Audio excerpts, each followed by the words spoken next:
저가 매수 비트코인 5% 급등 42,000달러 회복 38,000달러 선까지 떨어졌던 비트코인이 다시 42,000달러를 회복했다. 이는 저가 매수가 유입됐기 때문으로 풀이된다. 27일 오전 8시 10분 현재 글로벌 코인 시황 중개 사이트인 코인마켓캡에서 비트코인은 24시간 전보다 5.02% 급등한 41,939달러를 기록하고 있다. 이날 비트코인은 최고 42,209달러, 최저 39,825달러 사이에서 거래되고 있다.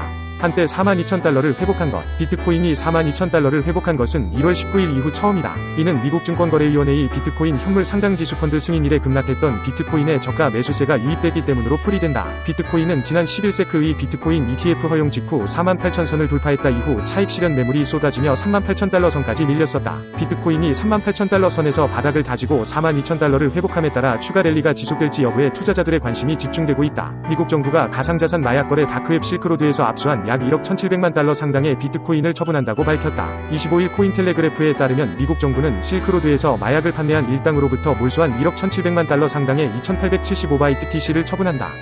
압수 당시 BTC 유기 가치는 1,330억 달러에 달했다. 미 법무부는 앞서 지난 2018년 다크웹 실크로드에서 항불안제로 사용되는 잔악스정을 불법적으로 판매한 혐의로 라이언 파라스를 기소했다.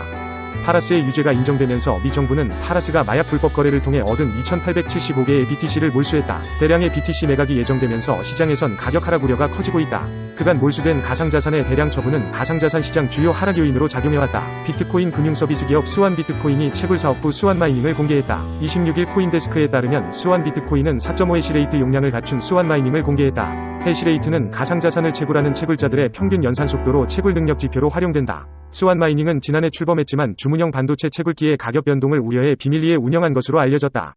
ASIC 채굴기는 채굴만을 목적으로 생산되는 특수기계다. 스완마이닝은 그동안 채굴장 7곳에서 750개 이상의 BTC를 채굴했다. 스완마이닝은 오는 3월까지 해시레이트를 82Hz까지 높여 채굴 능력을 강화할 예정이다. 라파 자구리 스완비트코인 최고 투자 책임자는 스완마이닝 투자자는 BTC 채굴 이익에 대한 우선권을 대가로 자본을 제공하고 있다고 밝혔다. 스완마이닝은 지금까지 기관 투자가에게서 1억 달러 상당의 자금을 지원받았으며 스완비트코인은 지난해 2억 500만 달러의 투자금을 유치했다.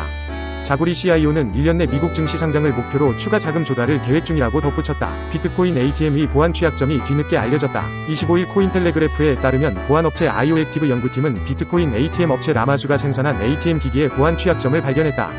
군터 올만 아이오액티브 최고 기술 책임자는 해커가 보안 취약점을 뚫어 기기를 완전히 제어하는 것이 가능하다고 밝혔다. 해커가 기기의 사용자 인터페이스를 조작할 수 있기 때문에 이체가 성공적으로 진행된 것처럼 화면에 표시한 후 금액의 일부를 빼돌리는 등의 수법도 가능하다.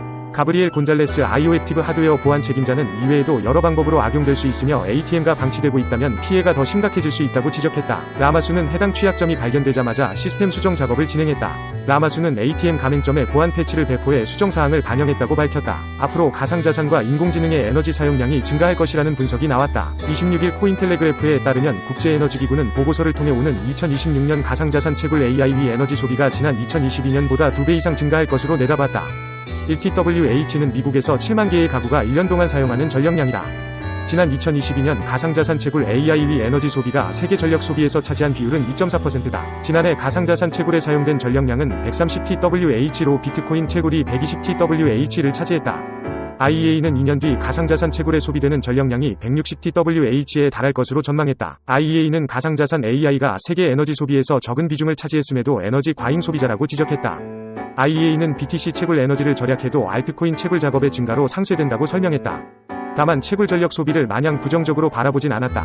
현재 BTC 채굴의 54.5%는 재생에너지를 사용하기 때문이다. BTC 채굴 기업은 오는 4월 예정된 반감기를 앞두고 채굴 활동을 늘리고 있다. 미국 BTC 채굴 기업 사이퍼마이닝은 지난 4일 세계 2위 BTC 채굴기 제조사 카난과 16,700대의 채굴기 구매 계약을 체결했다. 지난해 11월에는 스테이블코인 USDT 발행사 테더가 가상자산 채굴에 5억 달러를 투자했다. 그레이스케일 비트코인 트러스트의 1일 유출액이 이틀 연속 둔화세를 보이고 있다. 25일 코인텔레그래프에 따르면 지난 24일 GBTC 1일 유출액은 비트코인 현물 상장지수 펀드 전환 이후 최저치인 4억 2,900만 달러를 기록했다. 지난 22일 유출액에 비해 33% 적은 규모다. JP모건은 GBTC 매도세가 끝나간다며 이에 따라 비트코인 하방 압력도 대부분 사라질 것이라고 전망했다. 블록체인 분석업체 아캄 인텔리전스는 자사가 제공하는 GBTC 유출액 데이터가 실제 유출액보다 과다하게 해석될 소지가 있다고 경고했다. 아캄 인텔리전스는 그레이스케일이 코인베이스 프라임이 아닌 새로운 GBTC 커스터디 주소들로 전송하는 BTC도 있다며 GBTC에서 이동된 모든 BTC가 매도된 것은 아니라는 뜻이라고 설명했다. GBTC 유출액은 현물 ETF 전환 후 9거래일 만에 106,092BTC에 달했다. 같은 기간 여타 BTC 현물 ETF 상품으로 유입된 자금은 늘면서 GBTC 투자자가 수수료가 낮은 상품으로 옮겨갔다는 분석이 제기된다.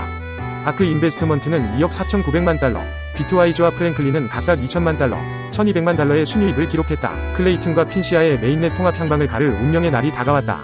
두 블록체인 재단은 26일 오후 메인넷 통합 안건에 대한 각 재단 거버넌스 카운슬 구성원의 찬반 의견을 묻는 투표를 시작한다.